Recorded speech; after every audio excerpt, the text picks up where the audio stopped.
Salut à tous et bienvenue dans ce troisième débat de la Hellfest TV. Vous commencez à connaître le principe, on se réunit autour d'un verre, on discute, on picole et aujourd'hui on va parler de l'évolution des médias et d'Internet. Aujourd'hui, sur le plateau de la Hellfest TV, nous accueillons Ben Barbeau, directeur du festival Hellfest. Nous aurons également avec nous Jérôme Guibert, sociologue à la prestigieuse Académie de la Sorbonne. Nous avons également invité Michael Berberian, directeur de ce fameux label qui est Season of Mist. Et pour finir, nous accueillerons également Yves Campion, directeur de l'incontournable journal Métallian et guitariste de l'orchestre français Nightmare.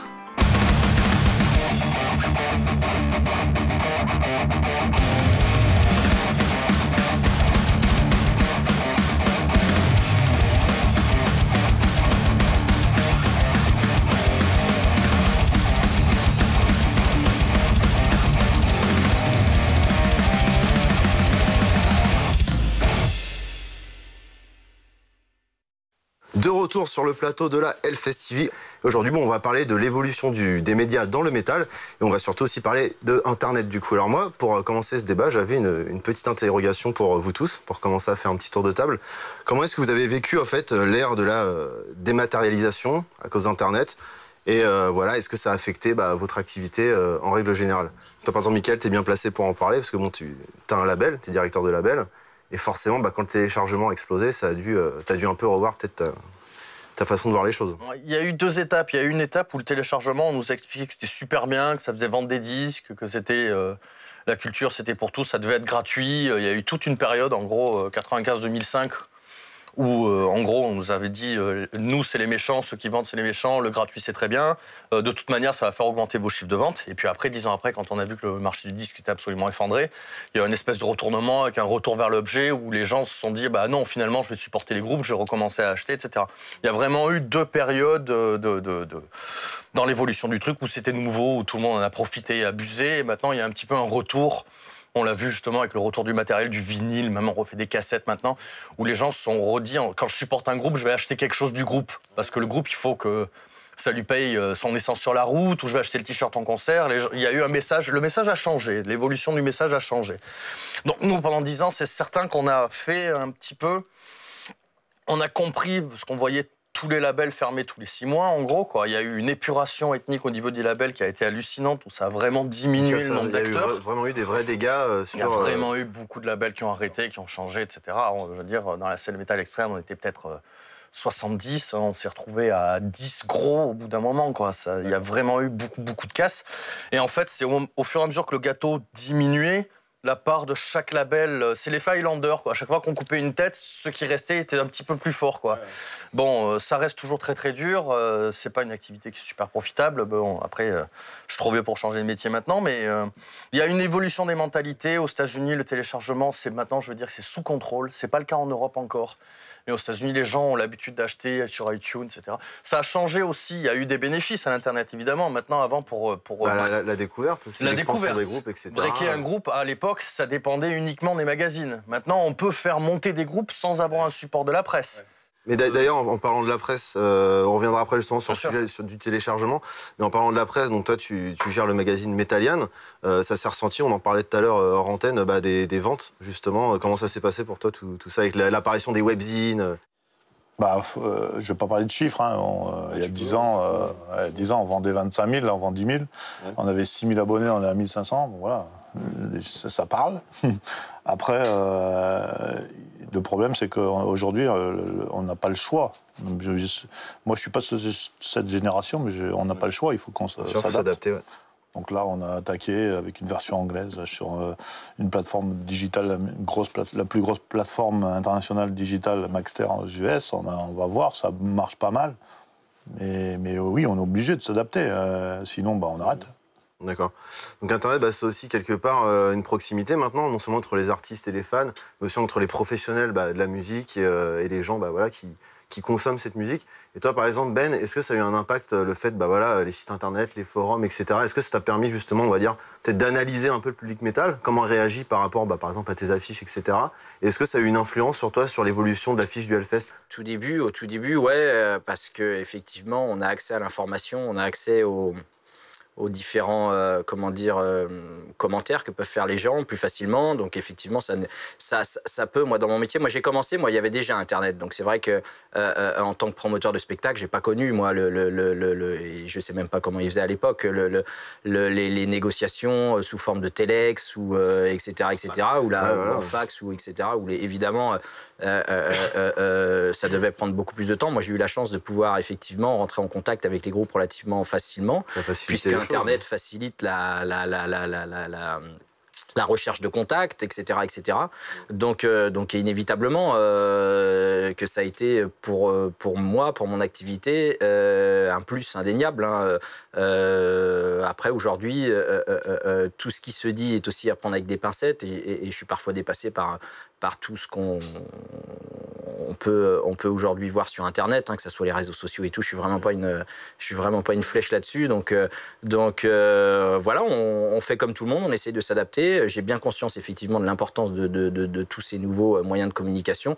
Je suis entièrement d'accord qu'aujourd'hui, même le festival appuie beaucoup sa communication dessus et on sent qu'effectivement les résultats et les retours sont bien plus importants quand il s'agit d'Internet que maintenant ce qu'il peut y avoir sur la presse écrite ou même sur de l'affichage urbain, etc., etc. Donc voilà, on s'adapte. Moi, j'ai pas eu à souffrir parce que nous, on a la chance d'être sur une activité du spectacle vivant qui ne peut ni se télécharger, ni se... Donc les gens ont encore besoin. Donc, mais je comprends effectivement la difficulté de tout ce qui est matérialisé, comme les magazines, comme les vinyles, etc., etc., quoi.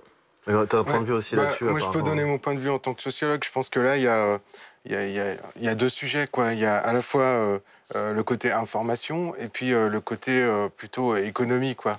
Et économie des acteurs. Donc c'est vrai que du point de vue de l'économie des acteurs, il faut revoir les modèles économiques. Enfin, il y a eu un temps d'adaptation. Il y a eu un temps d'adaptation pour tout le monde, mais globalement, ça a été positif quand même. Quel que soit l'endroit où on se situe dans la filière, de toute manière, il y a toujours des gens qui font de la zik et il y a toujours des gens qui vont voir des gens qui font de la zik ou qui cherchent à s'intéresser à des groupes, quoi. Mais c'est vrai que du coup, il y a plein de mutations à l'intérieur. Et c'est vrai que du point de vue, je pense, de la production, je pense que tout le monde va être un peu d'accord. On a une spécificité dans le métal, quoi. C'est-à-dire que les gens qui sont dans la communauté métal, ils se comportent pas forcément de la même manière que les gens qui sont dans d'autres communautés.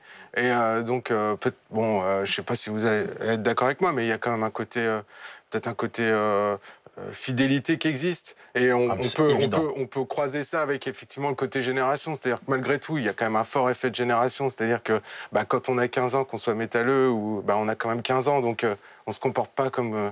si on avait 25 ans ou 35 ans, mais quand même, si on est métalleux, il y a un certain nombre de choses sur... Il y a les traditions qui reviennent au final, quand même. Il y a un roulement des traditions un peu où...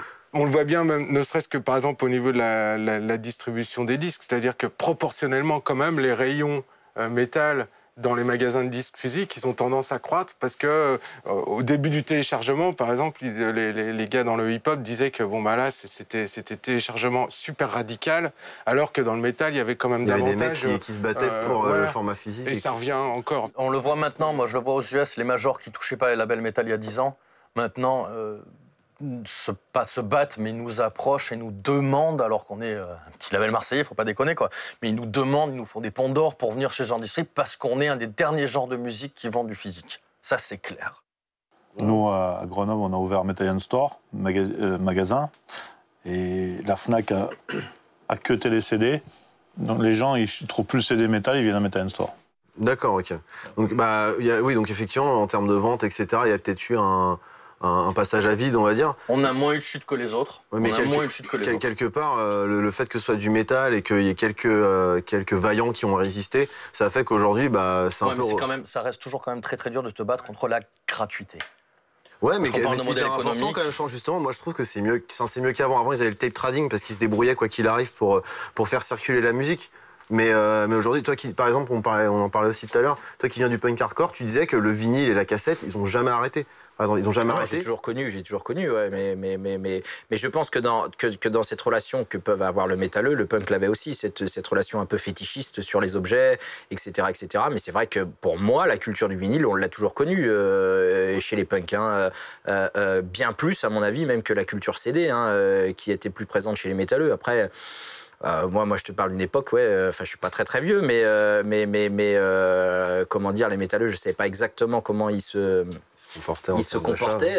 Je suis d'accord qu'il y a eu une sorte de reprise depuis 5-10 ans sur le vinyle, qui est une bonne chose, mais moi j'ai eu l'impression que, du moins de la musique dans laquelle je viens, ça ne s'était jamais arrêté, quoi, en tout cas, quoi. Tout à l'heure, on n'était pas très d'accord, on disait que c'était un phénomène de mode. Le fait qu'on revienne sur des trucs un peu oldies, etc., c'est la mode de revenir aux trucs oldies. Ou alors, alors c'est peut-être un peu des deux, mais la deuxième solution, ce serait que en fait, les gens qui sont fans de métal, ils ont quand même résisté, les vrais fans, et c'est pour ça qu'ils ont continué à acheter des CD, des vinyles, et c'est pour ça qu'aujourd'hui, ça revient en force. C'est pas forcément une question de mode, c'est que derrière, il y a eu des gens qui ont voulu... On va pas dire que c'est pas on va lever le mot de mode parce qu'il a un côté négatif, on va dire que c'est un côté cyclique. Ouais, voilà. Mais moi, ce que je peux te dire, c'était qu'il y a 5 ans, on vendait pas un vinyle. Et qu'aujourd'hui, on doit faire 30% de vinyle sur la prod. On est en termes de chiffres, si on peut en citer quelques-uns. Je sais pas, je peux même pas dire, mais je sais qu'il y a, allez, on va dire en 2005, j'ai dû pas presser un vinyle de l'année. Cette année, je suis peut-être à mon 30e ou 40e pressage de vinyle. Mes factures de vinyle sont quasiment à la hauteur de mes factures de CD, même si c'est pas la même quantité, parce qu'un vinyle, ça coûte beaucoup plus cher. Mais je sais pas, j'ai dû faire 18, 20 000 vinyles cette année, quoi. Avec tous les problèmes logistiques que ça comporte pour nous. C'est plus lourd, c'est chiant à stocker, ça s'abîme à la poste. En plus, c'est du public de mail order, faut les envoyer un par un. Avant, t'envoyais 100 CD à une Fnac. Maintenant, t'envoies 100 vinyles à 100 mecs.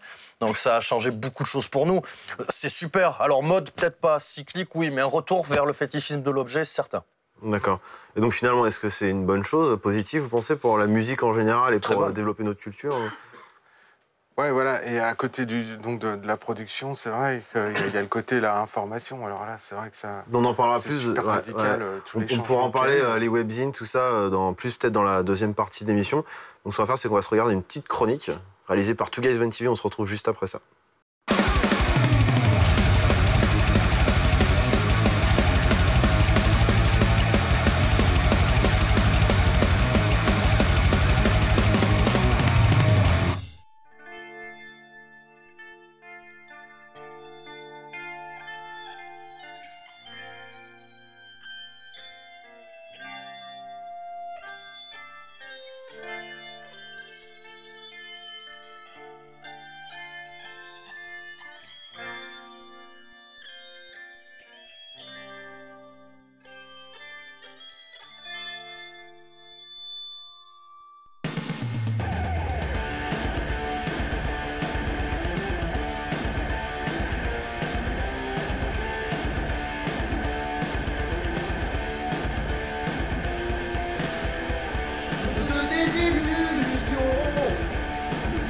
propage sans sa progression, le cerf de ses visions.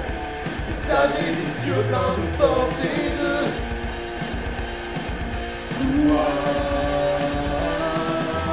je perds la raison. Prendre les armes est la seule solution pour affronter des dragons. Je n'ai pas peur de courir dans l'orage.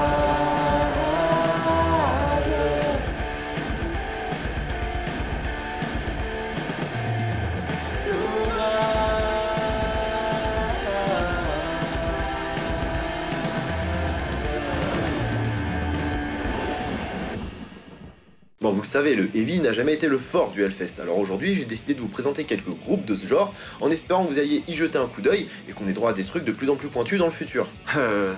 Salut. Au cas où vous ne le sauriez pas encore, Iron Maiden sera au Hellfest cette année. Alors pour fêter ça, j'ai décidé de vous faire un petit historique complet de la discographie du groupe. C'est en 1982 que Maiden... Oh bah non, en fait la flemme. Avant, je connaissais que quelques tubes de Maiden, et puis quand j'ai eu la chance d'aller voir en tête d'affiche du Wacken 2008, j'ai compris comment on pouvait atteindre ce statut de légende. Et c'est à partir de ce jour-là que j'ai commencé à m'intéresser à toute la discographie du groupe. Les mecs sont pas loin de la soixantaine, et pourtant ils continuent de courir sur scène comme des dératés. C'est sûrement un des groupes d'anciens qui a le plus gardé la pêche et le sourire sur scène. Musicalement, pas la peine de revenir dessus, on ne compte plus le nombre de tubes heavy metal écrit par Steve Harris et sa bande. D'ailleurs, sa fille aussi s'est lancée dans le heavy metal, et elle joue au Wacken lorsque j'ai vu Maiden. Enfin bon, c'était un peu de la merde. Comme quoi, le piston, bah, ça marche aussi pour le métal. Le seul reproche qu'on pourrait faire à Maiden, c'est d'avoir fait beaucoup d'ombre aux autres formations de ce genre à l'époque. Et le groupe Satan, formé 4 ans après Maiden, en est l'exemple parfait. Bon, avec un nom pareil, forcément, on peut pas se tromper. Bonjour, nous sommes Satan, la chorale paroissiale de Saint-José-en-Croutal. Saint-José en Croutal. Non, il s'agit bien de putain de métal, et pas des moindres, car Satan est tout simplement un des meilleurs groupes de la New Wave of British Heavy Metal. Hélas, malgré des changements de nom et de line-up, et surtout malgré la qualité de leurs albums, bah, le groupe a toujours enchaîné les flops. Satan, c'est du putain de heavy trad de haute volée, avec un duo virtuose de 6 cordistes qui vous déballeront à la chaîne des mélodies aussi infernales que catchy. Espérons que le Hellfest saura accueillir le groupe comme il se doit, et en attendant, allez écouter leur dernier album, Life Sentence, qui est une des plus grosses tueries sorties en 2013. Max, t'as vu l'état de ta veste? Il y a de la terre, des traces jaunes, des traces marron, on sait même pas ce que c'est, lave-la! Bah ça va, c'est ce qui fait le charme d'une veste Apache aussi. Killers, du heavy speed bien de chez nous. Musicalement, Killers est génial. Les riffs tracent à toute berzingue, c'est mélodique, puissant, ça joue rapide et bien. Et le seul truc qui me bloque un peu, bah c'est le chant. Que ça soit l'ancien chanteur ou le dernier. Avec un peu de recul et un coup dans le nez, ouais, c'est marrant, ça va droit au but et c'est... Ah non, putain, je préfère me concentrer sur le riff. Par contre, quand ça chante en basque, bah c'est parfait.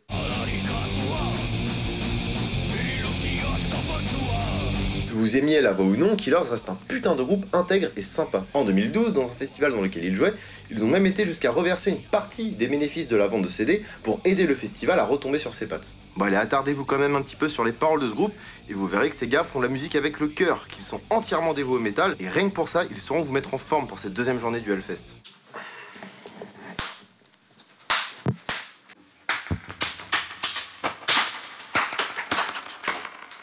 C'est le truc le moins malin de la Terre.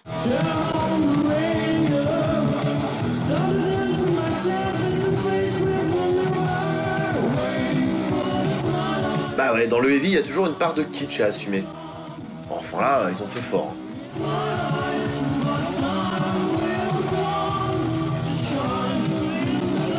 Le groupe a toujours eu l'habitude de nous plonger dans ces décors remplis de châteaux et de braves guerriers. Mais de là à nous expliquer comment ressembler à ça ou à ça.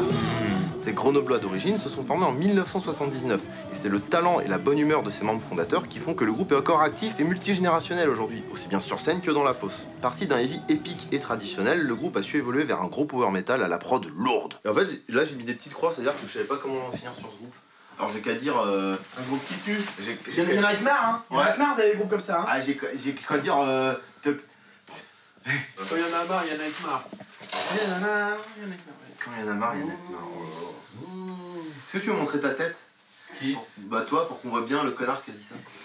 Non. Ok. Bon. Putain, mais Max, t'as vu ça, sérieux? Il y a de la terre, des traces jaunes, des traces marron, on sait même pas ce que c'est, lave ça, sérieux. Ouais, ça va, hein, c'est ce qui fait le charme d'un slip à patch aussi. Hein.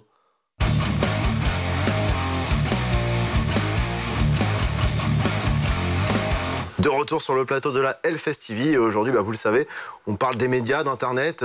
Qu'est-ce que tout ça a changé, en tout cas, à travers le spectre du métal. Donc on disait justement, voilà, internet, qu'est-ce que ça a concrètement changé? Voilà, bah, tout simplement en termes d'information, en termes de... Bon, c'est vrai que tout à l'heure on parlait de ton magazine, tu disais que bon, y a peut-être moins de qualité sur internet et tu disais qu'un peu internet, t'accusais un peu internet en disant, voilà, nous on a fait moins de ventes et puis nous en plus on faisait de la qualité, sur internet il y a quasiment pas...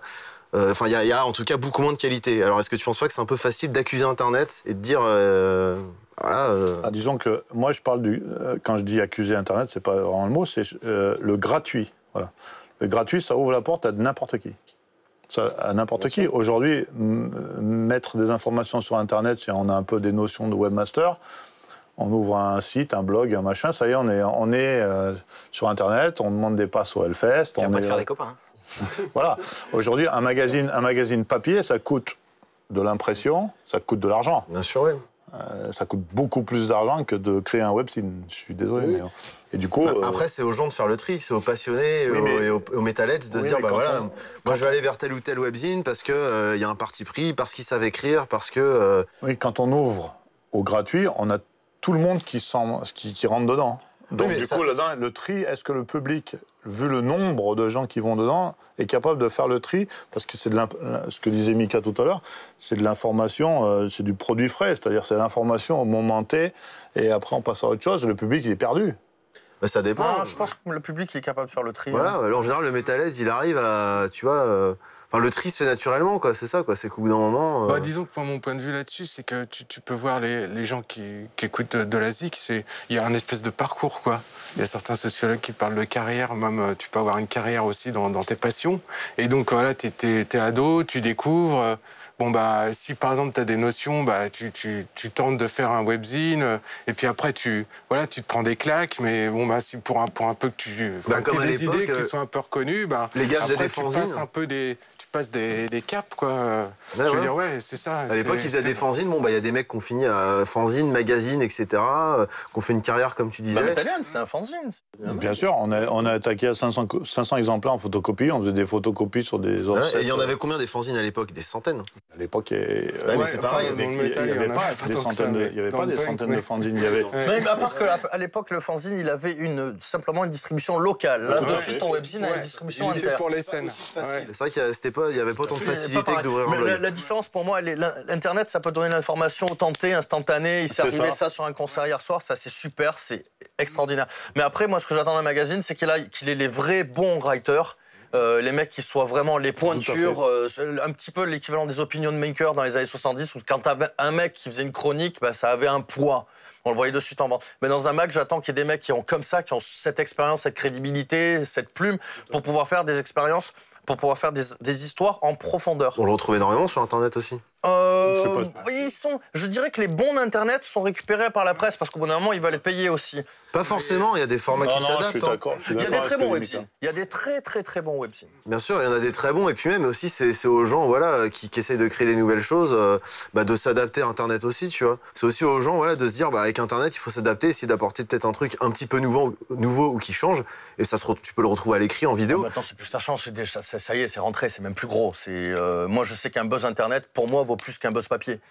Ouais, mais c'est pour ça, après, c'est aux gens de réussir à s'adapter aussi, quoi. Oui, ça c'est En tout cas, on l'a tous fait. Moi, je pense qu'il y a deux choses qui ont été dites un peu dans la conversation. C'est d'une part, c'est vrai qu'il y a un monde plus amateur et un monde plus professionnel. Et quelque part, les fanzines, c'était déjà un peu le monde amateur.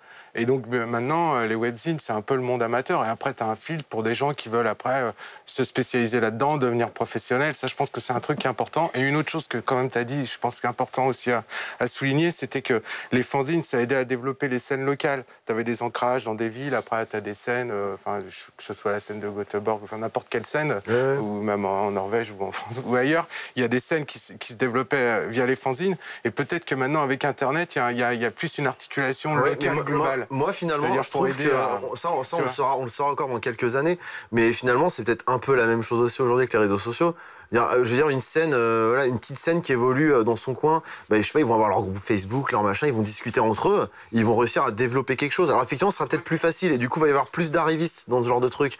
Mais comme on l'a dit, voilà, le tri se fait naturellement et les bons restent et les bons sortent du lot. C'est tellement un média. Ben, quand tu fais l'annonce, tu vas avoir combien de centaines de milliers ou millions de personnes qui vont lire ça en immédiat le jour même? J'en ai aucune idée. C'est vrai que sur le poids que ça peut avoir, j'ai bien conscience qu'effectivement le tri, il faut le faire. Puis on parlait tout à l'heure des commentaires, etc., etc.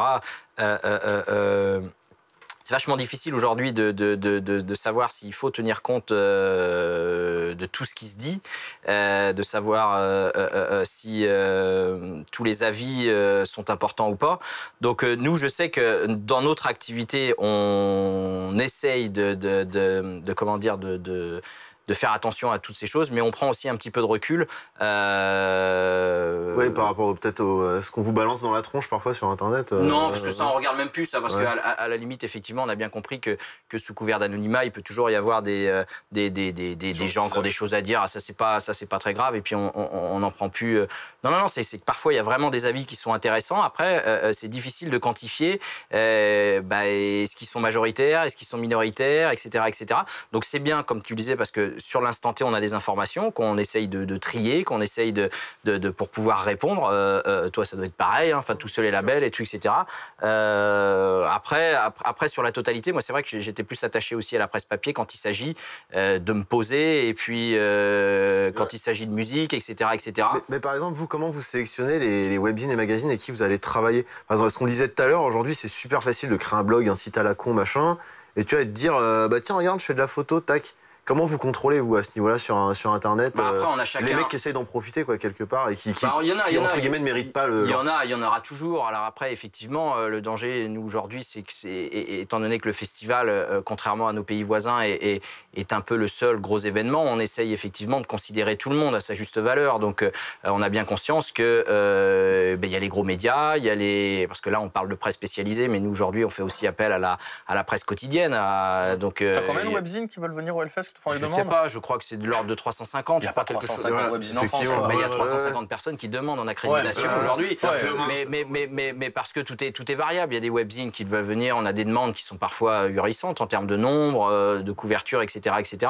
Donc après, on ne ferme jamais la porte. Après, évidemment, comme tout le monde, aujourd'hui, faire venir du monde, gérer ce monde-là, etc. On parlait des webzines, mais on peut aussi parler des photographes. C'est pire. Les photographes, les jolis filles avec un iPhone qui prennent des photos et qui veulent un pass backstage. Il y en a partout, ça sert. C'est pas toujours simple d'avoir une politique claire et nette sans décevoir l'une ou l'autre des parties, parce que comme le disait très bien, et ça c'est entièrement, on est finalement assez peu à faire de notre métier autour de cette passion qu'est le métal, et qu'il faut respecter évidemment tous les gens qui donnent de leur temps libre. Donc on parlait de fanzine, de webzine, etc. On a la chance d'officier dans une musique où chacun veut être acteur. Mais les photographes, des fois, est-ce que c'est pas un peu le genre, on parlait d'arrivisme tout à l'heure, les mecs qui viennent avec leur appareil photo jetable, blam, bien sûr qu'il y en a. Et puis ils mettent leur nom en gros en bas de la photo. Mais bien sûr qu'il y en a. Mais aujourd'hui, notre politique à ce moment-là, il y a une autre politique qui serait plus sévère. C'est effectivement de ne recruter que les gens sur CV ou sur papier, etc. Et je pense pas qu'aujourd'hui, parce que il y a quelques années, quand on était certainement plus petit, les gros photographes n'étaient pas forcément intéressés par ce qu'on faisait. Donc c'est normal aussi d'essayer de donner l'appareil et puis de dire non, c'est pas parce qu'aujourd'hui l'événement a une notoriété plus importante qu'il faut squeezer ceux qui étaient là dès le départ. Donc voilà, on essaye de trouver un juste milieu. Je sais qu'on parlait des photographes, et ça c'est un problème récurrent au Hellfest, puisqu'il y en a beaucoup, et que certains professionnels vont se plaindre parce qu'il y a la queue, parce que c'est difficile de prendre des photos, parce qu'il y a des gens qui n'ont rien à faire ici, parce que blablabla. Il faut leur dérouler le tapis rouge. C'est évident qu'il y en a. Mais après, aujourd'hui, faire une politique la politique du on chasse une partie, c'est difficile de faire du cas par cas aujourd'hui. Alors à moins d'être un spécialiste, et qu'est-ce qu'il faudrait? Ça voudrait dire qu'il faudrait qu'on aille sur chaque webzine, demander tous les chiffres de visite, etc. et se fixer un quota en disant si t'as pas fait tant de visites, tu mérites pas ton pass. C'est pas une question de visite parfois, c'est une question aussi de qualité, quoi. Mais après effectivement dans ce cas-là c'est encore plus dur de se trier, quoi. Tu juges des photos, c'est quoi? Il faut remettre pareil comme les photos. Il faut remettre ça dans son contexte. Non, pas forcément les photos. Quand on a commencé, les webzines existaient, on ne savait pas forcément qui était le plus gros. Alors je sais qu'il y en a certains là qui s'amusent effectivement à dire ouais je suis le plus gros. Nous quand on a commencé, ça existe, ça, il y en a certains il y en a un mec qui fait c'est moi qui est la plus grosse. Bien sûr, parce qu'aujourd'hui à Internet aussi de la pub se vend. Des gens veulent en vivre de certains des webzines. Évidemment qu'il y a des gens, il y a des espaces publicitaires, il y a des. Et donc en fait on en revient. Enfin c'est toujours la même chose, quoi. C'est le même business que la presse écrite. Peut-être demain certains webzines arriveront au même business, et c'est la pub. C'est la pub qui. Et après même des fois c'est la pub. C'est limité. Moi des fois je vois. Il n'y en a pas 15 000 de magazines qui tiennent la route aujourd'hui. Donc du coup la sélection est vite faite, alors que les webzines, tu peux les compter plus que sur les doigts de la main. Bon, après la sélection par la qualité, le fait que le Hellfest est devenu plus gros que les autres, c'est pas un critère de qualité. Nous, je sais, à titre personnel, on nous a souvent demandé pourquoi on n'avait pas changé de partenaire webzine depuis tant d'années, etc. Nous, je sais qu'on a toujours eu cette politique de contact privilégié et contact lié au passé. Et les gens qui nous ont aidés dans le passé, on continue à leur faire confiance là-dessus. Je ne sais pas si aujourd'hui notre partenaire webzine est le plus important, le plus lu, le plus machin et tout. Je sais par contre que c'est des webzines où on s'en prend le plus dans la tronche. Mais par contre... non, mais par contre... Pas besoin de les citer. Non, mais c'est important de rendre la monnaie de la pièce. Mais les gens à la tête de ce webzine qui font ça de façon bénévole nous ont toujours bien rendu mais justement, Internet qui a un milieu qui évolue super vite avec de la nouveauté tout le temps, que ce soit en termes de format ou de mais qu'est-ce que tu préfères que à chaque fois le festival aille voir ailleurs quand c'est mieux, et si demain je trouve un vidéaste qui est bien mieux que toi et qui est bien plus à la mode, et je vais voir ailleurs aussi. Il y a peut-être, évidemment, je comprendrais milieu-là, il y a un il y a un choix moment qui est dans fait ce comme ça. milieu-là, il faut savoir garder au moins sur quelques parties, même si c'est pas jouable, parce que le festival est devenu plus industriel qu'il ne l'était avant. J'en ai bien conscience. Il faut quand même essayer de garder au maximum, justement, cette fidélité qu'on a pu avoir avec les gens, parce que je trouve que ce sont des valeurs qui se respectent totalement et qui font partie. Alors moi, je viens du punk, mais qui ont toujours fait partie de justement des valeurs qui étaient défendues. Donc on essaye. On ne peut pas le faire aussi bien. J'entends des gens dire effectivement, ah oui, ils ont tourné leur veste, ils ont fait ceci, ils ont fait cela. C'est super important, J'en ai bien conscience, On essaye de faire du mieux qu'on peut. Évidemment, par contre, maintenant, les enjeux sont différents, les responsabilités sont différentes. Donc, il y a des fois, oui, on est obligé mais quand on peut rester fidèle à des gens qui nous ont été fidèles, on le fait. Et Internet, c'est vrai que ça a été... Aujourd'hui, quand tu montes un festival, quand tu montes un concert et quand tu montes un label, je suppose, tu n'as pas les moyens de prendre une page de pub dans un magazine. Bien sûr. Les magazines déjà perdent de l'argent. Et donc aujourd'hui, si tu as une plateforme qui te permet de mettre en avant ton événement, ta sortie de CD ou machin et tout ça, tu le prends de bon cœur et donc tu te souviens que la personne qui t'a aidé à un moment donné... Mais tu sais que les haters, c'est super important. Parce que les haters, moi, les critiques, des fois, ils ont des bonnes idées. Moi, je sais que je scrolle les forums. On peut se remettre en question parfois. Moi, je scrolle les forums de haters où les mecs nous calent du sucre sur le dos, etc. Parce que de temps en temps, ils vont dire, ils ont signé tel groupe, mais alors il y a ce groupe-là dont tu n'as jamais entendu parler qui a fait un concert. Et des fois, c'est comme ça que je chope Inquisition, par exemple. C'est dans les forums extrémistes, underground, black metal. Mais ça te permet, moi, je l'ai fait. C'est à cause de lui qu'Inquisition s'est des vendus maintenant. Voilà, mais après, on va dire, c'est des vendus tout ce que tu veux. Mais moi, en termes de musique, ça reste de la qualité. Je scrolle les forums des gens qui me détestent. Parce que des fois, je chope des idées. Parce qu'ils n'ont pas tout le temps les mecs crachent sur tout ce qui est nouveauté, machin, sur l'évolution des mœurs, alors que finalement, ils sont sur Internet, ils ont leur Facebook. Mais ils ont le temps peut-être de passer 6 ou 7 heures par jour à écouter tous les bandcamps du monde, parce que j'ai plus le temps. Donc il faut le tri pour moi. C'est la facilité pour eux, évidemment. Il faut le tri pour moi.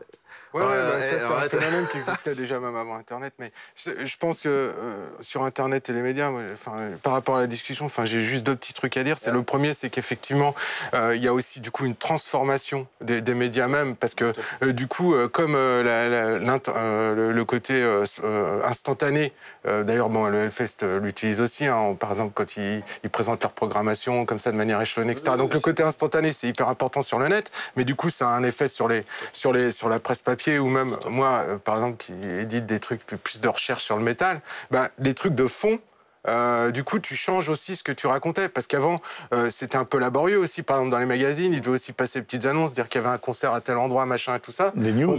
Maintenant, c'est moins là-dessus, mais par contre, sur plus des discussions de fond sur où est-ce qu'on en est, est-ce qu'on est trop ouvert ou pas assez ouvert, comment ça va évoluer, etc. Donc, je pense que c'est un effet de transformation. Et l'autre chose que je voulais dire, c'est quand même qu'il y a moi, je trouve qu'il y a quand même un côté magique avec le net.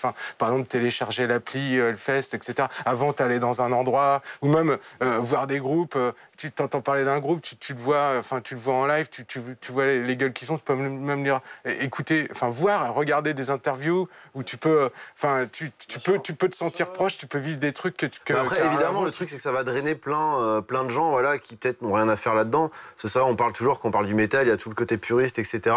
Mais comme on disait, le tri se fait naturellement, parce qu'il y a une facilité, en fait. Et je pense que finalement, la conclusion qu'on pourra apporter à tout ça, c'est le fait que c'est aux gens de faire le tri, en fait, par rapport à toute la culture McDo d'Internet. En gros, j'écoute un groupe, et puis YouTube, il va me proposer à côté 20 000 groupes à écouter, ou les plus à la mode, ou ceux qui font le plus de vues.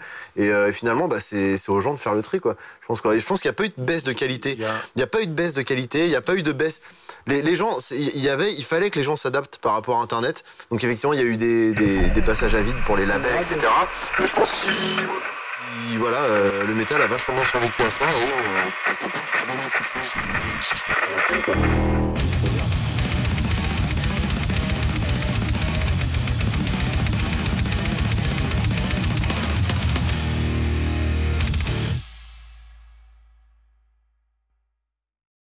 Excusez-moi, désolé de vous déranger, je cherche mon chemin. C'est par où le Hellfest? Le Hellfest? Oui, le Hellfest. Le Hellfest de Clisson, un festival métal. Oui, mais c'est pas maintenant. C'est quoi ici alors? Ça, c'est le nouvel an du Muscadet. Clisson, Hellfest? Oui. Hellfest, c'est au mois de juin. Et c'est quoi ici? C'est la fête du Muscadet. D'accord, il n'y a pas de heavy metal qui passe là? Non. Le nouvel an du Muscadet. Il n'y a pas de musique, il n'y a pas de groupe qui passe ici là? Non. Je sais qu'à l'Hellfest, c'est inclusion parce que j'ai des amis qui viennent. Il n'y a pas de heavy metal là qui passe. Il n'y a pas de groupe qui joue là? Il y a Gojira. Mais c'est pas ici. D'accord, et il y a de la musique ici, il y a du heavy metal, on peut. Non. Il n'y a rien du tout. Si c'est du vent, c'est du bon vent. Ah, il y a picolé et tout. Ouais. Ah bah c'est bon.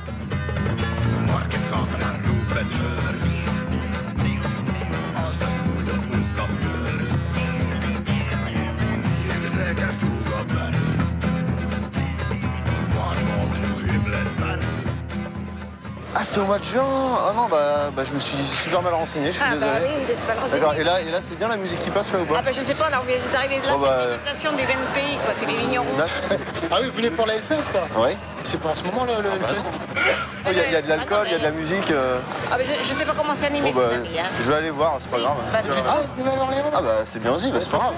On pourrait faire une émission de hard rock, Ouais. métal. Ah bah ouais, ce serait cool. Moi je serais super content. On peut pas parce qu'on n'a pas d'instrument électrifié. Bah c'est pas grave. Juste accélérer un peu le tempo et tout. C'était avec le son, mais c'était en juin, je crois. Bonjour, cet après-midi, le nouvel an du Muscadet, les 25 ans. C'est le nouvel an du Muscadet. Ah, c'est pas Ouais, je vais installer ma tente par là. C'est quoi Non mais je crois qu'on s'est planté de date en fait. Hein. Bon, rien dans 6 mois, on verra bien. Ça va te faire, ça par rapport à toute la culture McDo d'Internet. En gros, j'écoute un groupe et puis YouTube, il va me proposer à côté 20 000 autres groupes à écouter ou les plus à la mode. Ou ceux qui font le plus de vues. Et finalement, c'est aux gens de faire le tri, quoi. Je pense qu'il n'y a pas eu de baisse de qualité. Il n'y a pas eu de baisse de qualité, il n'y a pas eu de baisse. Les gens, il fallait que les gens s'adaptent par rapport à Internet. Donc effectivement, il y a eu des passages à vide pour les labels, etc. Mais je pense que le métal a vachement bien survécu à ça. Et quelque part, ça redonne un coup de feu aussi, je pense, à la scène, quoi. Je veux dire un truc qui est important, et bon, après, c'est qu'un avis perso, mais je pense que Mika, qui n'est pas quelqu'un qui est venu hier, peut confirmer. Oui. À l'époque, dans les années 80, bon, il n'y avait pas Internet, tout ça, les labels, je parle plus à Mika, les labels, quand ils signaient des groupes, c'était très compliqué d'aller signer sur un label. Il fallait... Déjà, les budgets n'étaient pas les mêmes. Et aujourd'hui, ils triaient par le haut. Et moi, ce que je vois aujourd'hui, c'est que les groupes, c'est un avis perso, oui. Mais les groupes des années 80 n'ont pas la qualité des groupes aujourd'hui. En termes de je veux dire, il y a des groupes qui sont sortis, des Queen's Rush de l'époque, ça c'est un avis, c'est voilà, des chefs-d'œuvre qu'il y avait à l'époque. Aujourd'hui, il y a beaucoup. Bien sûr, mais non, mais pas forcément. Même. Ça fait bien longtemps qu'on n'écoute plus ça, nous. Le métal extrême est arrivé après. Je suis d'accord, mais il y avait quand même des groupes de trash et de. Alors, on a peut-être perdu. Alors, c'est vrai qu'on a peut-être un peu perdu l'essence de la nouveauté. Je suis pas d'accord. Mais moi, par contre, pas qualitatif. Je veux dire, c'est qu'aujourd'hui, pour signer à l'époque un label, pour signer, il fallait. C'est très dur de signer sur un gros label maintenant. C'est peut-être même plus dur qu'avant. Aujourd'hui, c'est facile. Aujourd'hui, les groupes baissent, tu fais un album. Non mais ouais, mais justement, les critères de production ont vachement baissé. Les groupes maintenant peuvent s'autoproduire aussi. Ils peuvent faire ça chez eux, ils peuvent faire leur maquette chez eux et la distribuer eux-mêmes via les réseaux sociaux et faire leur promo et s'organiser eux-mêmes des tournées. Ils ont même justement, par exemple, quand on pense à du coup, t'as un tas de merde. Une fois, je me rappelle, on discutait ensemble et tu m'as dit aujourd'hui, même un groupe talentueux, s'il a pas de label, il aura toujours du mal à s'en sortir. Il y a des contre-exemples à ça. Il y a des contre-exemples. Alors, on peut parler des Arctic Monkeys ou des trucs comme ça. Il y a toujours des contre-exemples. En France, les Rise of the North Star, on n'aime pas, ils ont un trip bien à eux. C'est clair. Dans le metal hardcore. Mais eux, ils font des tournées au Japon, machin. C'est clair. Bon, après, c'est pas très difficile maintenant de tourner au Japon. Mais je pense que tu vas avoir quand même une limitation. Mais que t'as pas les yeux brillés, tu peux y aller. Mais c'est très friand. Gojira serait pas Gojira sans la machine qui est derrière à l'heure actuelle. Est-ce que Gojira est du niveau d'un pyromania de Def Leppard qui a fait Ben Laden? Je trouve ça meilleur. Je suis désolé. Je trouve ça meilleur. C'était goût. C'était goût. Mais c'était dans les 80. Non, il y a eu une baisse des critères de C'est bien de regarder en arrière, mais aussi je pense qu'il y a des bonnes choses à... Non, moi je regarde mal avant. Non, je te parle de la sélection. La sélection des labels de l'époque, parce qu'il n'y avait pas tous ces systèmes. Mais parce que le spectre du métal s'est étendu aussi, quoi. Maintenant, il y a plein de trucs. Il y a du gen score progressif, mes couilles. Justement, le public est un peu trop. Le public est perdu. Le public est perdu. Mais à l'époque, un tri en amont permettrait peut-être effectivement de faire émerger des artistes qui ont connu de grands succès dans les années 80 parce qu'il y avait beaucoup moins de choix. Que là, on a moins. On se pose tous la question, et je me la pose aussi en tant que producteur au Hellfest. Qui va faire la tête d'affiche du Hellfest? Il existe encore dans 10-15 ans. Tout à fait. Parce qu'aujourd'hui, il y a une telle profusion d'artistes et il y a tellement, on peut passer d'un groupe à un autre en une semaine qu'on avait certainement moins la possibilité dans les années 80, parce qu'on suivait le groupe qui progressait au fur et à mesure. Qui va faire tête d'affiche dans 10-15 ans? Pose-toi même une autre question. Tu as 160 groupes, c'est exceptionnel. Tu as 160 groupes aujourd'hui. Dans 5 ans, est-ce que tu arriveras à prendre 160 groupes? Mais oui, c'est pas un problème. Il y en aura de plus en plus. Ça, le nombre de groupes, il y en aura. Il y a des groupes qui grossissent. Ça, le nombre de groupes, il y en aura. Rappelez-vous, à l'époque, dans les années 80, on écoutait un album, on prenait un album et on l'écoutait 100 fois. Dans les années Maintenant, 80, moi, dans les années 90, pareil au début, avant Internet. Maintenant, la différence, on prenait un album, on l'écoutait 100 fois. Maintenant, on prend 100 albums qu'on écoute une fois. C'est pour ça qu'il n'y a plus de tête d'affiche. C'est pour ça qu'il n'y a plus de tête d'affiche. Mais ça, c'est le mode de consommation du public qui a changé. Oui, mais des fois, justement, c'est pas la qualité des groupes. Cette espèce de profusion et de mélange parfois improbable. Moi, je trouve ça, justement, des fois, ça crée des choses, mais complètement improbables et intéressantes, quoi. Et c'est ça aussi qui vient. Genre, je sais pas, un Shining norvégien, par exemple, c'est excellent, c'est complètement barjot. Si ça, c'est pas justement une espèce d'hybride dû à la modernisation des genres. Ça n'aurait pas eu sa place dans les années 80, des trucs aussi. Dans les années 80. Justement, dans les Shining, justement, ils brillent aujourd'hui parce qu'ils sont pile poil en l'air du temps. Ça pourra jamais vendre plus qu'un certain nombre. C'est limité. Mais après, c'est ça qui est bien, justement, c'est avec la profusion des groupes. On a dans tous les genres, ça part dans tous les sens. Moi, ça me plaît beaucoup parce que justement, j'ai jamais été très fan du groupe qui fédère tout le monde. C'est pas ma culture. Ça, c'est moi, j'aime bien plein de petits groupes à pas cher. Voilà. Non, mais c'est ma culture musicale aussi. C'est ça. Quand vous écoutiez Maiden, j'écoutais Emperor, quoi. Voilà. Maiden, je vais donner un exemple. Maiden, dans les années 80, les premiers albums, je parle, il y a des gens qui faisaient la queue dans les magasins de disques pour avoir parce que le disque arrivait à tel moment pour acheter un nouvel album. Aujourd'hui, ils l'ont tous téléchargé il y a 2 semaines. J'ai fait la queue pendant 2 heures. Je ferais jamais ça pour aucun groupe. Jamais. Il y avait des magasins de disques, tu recevais le disque le mardi, les mecs, il y avait 150 gonzes qui faisaient la queue pour acheter des disques. Pour l'iPod et pour la PlayStation 4. Moi, j'ai un truc à dire, c'est que malgré tout, il y a un invariant, c'est que ce soit dans les années 80 ou maintenant, il y a des gens qui kiffent plus, par exemple, l'underground. Et d'autres qui kiffent plus les groupes mainstream. Et donc ça change pas. Donc, je veux dire, dans les années 80, les groupes underground, tu lisais ça dans Ça va marcher pour eux, ou je sais pas, c'est les pages à la fin de Enfer Magazine. Enfin, tu voulais choper un CD ou une cassette, il fallait faire du trade, il fallait faire du machin. Donc quand tu arrivais à choper quelque chose de bien dans l'underground, tu ne faisais pas que télécharger son album, l'écouter une fois et le foutre à la poubelle. Non, tu avais quand même un suivi plus important qu'aujourd'hui où tu as un groupe qui va marcher, ça va fonctionner. Ça ne reviendra jamais. Ouais, mais ça ne reviendra jamais. C'est aux gens de faire le tri, voilà. Mais quand même, si jamais tu aimes l'underground et que toi, tu te spécialises dans un style, bah quand même, tu t'essayes quand même de creuser. Bon, au début, tu télécharges machin, mais à un moment, tu essayes un peu de suivre des groupes. Avant, il y avait 3 chaînes de télé, il y en a eu 20, maintenant il y en a 100. Il y a toujours des mecs qui viennent au Hellfest pour voir un groupe obscur. Enfin, je veux dire. Voilà, parce que c'est une excuse. Même si tu peux non, tout le télécharger monde regarde un peu plus de plein de choses. Du coup, t'es perdu. Non, pas moi. Moi, ce qui m'intéresse, c'est la prochaine chose. Les groupes d'aujourd'hui auront une carrière bien moins longue et bien moins que ceux de l'époque, puisque leur durée de vie, à cause de cette profusion de possibilités d'écoute, dure moins longtemps. Et donc aujourd'hui, les groupes des années 80 multimillionnaires, je pense que c'est révolu. Tant mieux, parce que les rockstars aussi, c'est... Non, ça fait rêver. Ça a toujours été un des attraits. Mais c'est dommage. Justement, pour moi, je pense que ça n'a rien à voir avec la culture. Mais attention à ne pas dériver dans justement aussi la culture. Le trou underground, non. Et puis, j'écoute, je jette. Parce que aussi avec une profusion de groupes, on va pouvoir aussi peut-être. Tu n'en sais rien. Tu n'en sais rien. On en parlait tout à l'heure de certains groupes il y a 5 ans qui étaient très hype et qui maintenant ne le sont plus du tout. C'était le cas dans les années 80 aussi. Ouais, mais il y aura quand même des groupes qui font le crossover, qui deviendront gros. Ils viendront moins gros qu'avant. Il n'y aura plus de nouveaux Metallica, il n'y aura plus jamais de Maiden. Ça c'est justement. Est-ce qu'il y aura un nouveau Maiden dans 5 ans qui sera capable de faire Maiden? Est-ce que c'est grave? Non, mais c'est pas grave. Pour moi, c'est pas grave. Pour moi, c'est pour toi, c'est plus chiant parce qu'ils font la tête.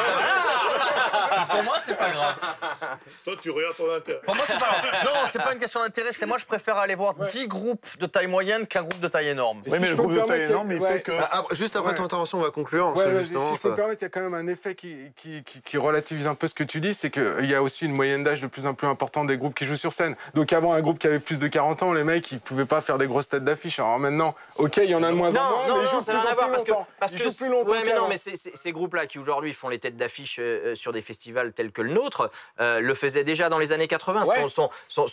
Ouais, mais ce sont des groupes qui ont. C'est pas parce qu'ils ont 40 ans ou 50 ans qui sont têtes d'affiche. C'est le département gérontologie maintenant, les têtes d'affiche. C'est le département gérontologie, c'est la maison de retraite. Mais aujourd'hui, t'avais pas de groupe de métal de 60 balles, c'est ça que je veux dire. Maintenant, t'en as. Oui, mais si, parce que il y a 30 ans, les Monsters of Rock, qui étaient les têtes d'affiche, il y a 30 ans, sur les Monsters of Rock, c'était déjà eux. C'était déjà eux. Mais ils avaient pas 60 balles. On n'aura plus de légende. Et aujourd'hui, est-ce que... il faut que je gère le débat, là, on se calme. Yves veut donc, prendre la je suis pas parole. d'accord. Donc, tout à fait d'accord avec Ben. Donc, sors-moi aujourd'hui un seul groupe de maintenant qui est capable de faire la tête d'affiche à part de Maiden. Aucun. Donc, tu as répondu à... Mais oui, mais c'est pour moi, ce que tu as dit. moi je dis que c'est pas très grave.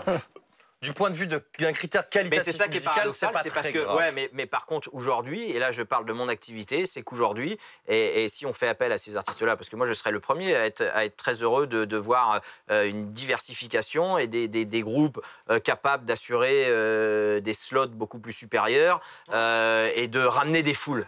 Mais ça n'existe plus aujourd'hui. Les gens, nous sommes en 2013 et qui achète par wagon entier des billets, ce sont les fans des groupes des années 80. Tout à fait. C'est clair. Et aujourd'hui, j'ai beau, parce que je pense qu'aujourd'hui le Hellfest en Europe est un des festivals qui justement propose le plus de groupes diversifiés, sur des styles diversifiés. Ça ne permet pas de remplir 40 000 personnes par jour. C'est pareil en punk quand tu auras plus les NoFX, tu auras plus les groupes des années 80. Aujourd'hui, ce que j'essaye de dire, c'est qu'aujourd'hui, la diversification aujourd'hui des genres et du nombre de groupes qu'on peut écouter, et ben on a beau mettre aujourd'hui, et ça c'est véridique, 160 groupes sur une même affiche, et ben 160 groupes, normalement, on devrait être censé toucher énormément de personnes, parce que dans des styles... Et ben aujourd'hui, ces 160 ne feront jamais autant de personnes qu'Iron Maiden tout seul. Forcément, mais évidemment, oui, mais c'est... Voilà, mais tu mets Behemoth... Donc, c'est parce que le spectre s'élargit. Mais comme je le disais tout à l'heure, le tri aussi... Bah si, quand même, parce que attends, il y a des festivals spécialisés. Est-ce que trop de groupes tuent pas le groupe, quoi, au bout d'un moment? Non, pas du tout, parce que quand t'es fan de Black ou de Heavy ou de machin, tu trouveras toujours le petit festival, même si c'est des groupes récents, ça devient extrêmement difficile pour l'industrie musicale. On parle de chiffres, on parle de chiffres et d'aujourd'hui se poster, parce que dans la qualité, s'il n'y a que des... Économiquement, c'est pas possible. Est-ce qu'il vaut mieux pas, alors c'était à l'époque, j'en sais rien, mais je suis pas là, est-ce qu'il vaut mieux pas un gros groupe qui rassemble beaucoup de personnes pour l'économie? Évidemment, mais l'économie joue surtout.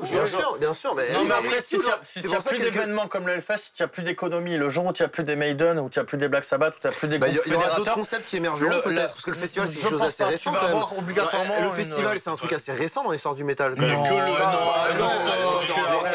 non, attends, tu rigoles, il y a tous les festivals qu'il y a aujourd'hui, c'est des trucs qui... Attends, le Wacken, c'est quoi? Ça a 25 ans. En France, qui aujourd'hui est capable de faire venir Maiden, Aerosmith et Black Sabbath? Oui, mais c'était pas des festivals qui revenaient tous les ans et qui faisaient ça. Il y a eu des essais, mais... Des essais, c'était des essais. Oui, mais ça fonctionnait quand même. Aujourd'hui, en Allemagne, t'as 25 festivals de true heavy, t'as 25 festivals de black. Sur une autre problématique, ça c'est un problème de culture. Ah ouais, mais ces mecs-là, ils arrivent, ils s'en sortent, oui, plus ou moins. C'est pas le même marché, les mêmes qui restent, c'est comme les labels, c'est comme les fesses, c'est pareil, comme les magazines. C'est pas le même marché. C'est toujours les mêmes. Dans tous les cas, on s'écarte un petit peu du sujet qui était Internet, c'est clair et net. Mais juste pour conclure rapidement, est-ce que, et finir sur quelque chose un peu plus frais et sympathique, est-ce que vous avez des coups de cœur et des coups de gueule récents, alors peu importe que ce soit musicaux ou... La fiscalité. Tout à fait, on est tous d'accord. Non. Alors le coup de gueule. La fiscalité, parce que je sais qu'évidemment, même nous, mais non, c'est pareil. Et puis c'est un coup de gueule, c'est un coup de gueule général. Et là, je vais parler de mon activité, mais je sais qu'on en a discuté parce que nous, c'est notre métier aujourd'hui. Et effectivement, comment dire, les charges qui augmentent sans arrêt, les nouvelles taxes qui arrivent, etc., et qui nous obligent effectivement à devoir de plus en plus. Alors sous couvert, mais bon, ça on n'y peut trop rien, que les artistes effectivement deviennent de plus en plus demandeurs en plus, parce que certainement qu'au niveau de la crise du disque, il y a encore des ressentis. Ils font payer. Donc aujourd'hui, le coup de gueule, voilà, c'est un prix de billet du Hellfest qu'effectivement j'aurais préféré voir plus bas, mais qui malheureusement, économiquement parlant, nous oblige à devoir sans arrêt être mis en cause à cause des nouvelles taxes qui arrivent sur les bières, sur les tickets, sur les etc. Et c'est et c'est bien dommage. Sur les caisses de retraite des artistes. On ne sait même plus aujourd'hui, parce que s'il y a bien quelque chose pour lequel je n'avais pas signé justement en montant un événement pareil, c'était justement sur tout le côté administratif. Et quand on en arrive à un certain niveau, c'est effectivement se rappeler qu'en France, c'est c'est plus qu'une chure à devoir se taper. Et aujourd'hui, c'est très décourageant. C'est un coup de gueule général, je crois. D'accord. Mais qui est pas relatif au métal, mais c'est. Oui, c'est pareil pour tout. Dirons qu'on a le même coup de gueule là-dessus, c'est sûr. Pas trop de parce que je rappelle encore qu'en plus, le Hellfest est autofinancé à hauteur de 98%. Il est très très peu subventionné et que donc c'est toujours très désagréable de recevoir des nouvelles qui nous disent que la TVA va encore prendre 1%, que la billetterie va encore prendre 3% de TVA, qu'on invente une nouvelle taxe sur la bière, etc., etc., etc. Parce que bon. Mais voilà, voilà. Bon, pour une fois, on va finir sur une note négative. Ouais. C'est bien triste. Mais non, mais ils n'ont pas donné leur coup de gueule. Non, c'est un coup de gueule général. Et puis là, pour être honnête, c'est vrai qu'on a largement. Mais c'est parce que du 3, on est patron et que c'est pas facile. Aussi, mais bon. Voilà, donc même toi, Jérôme aussi.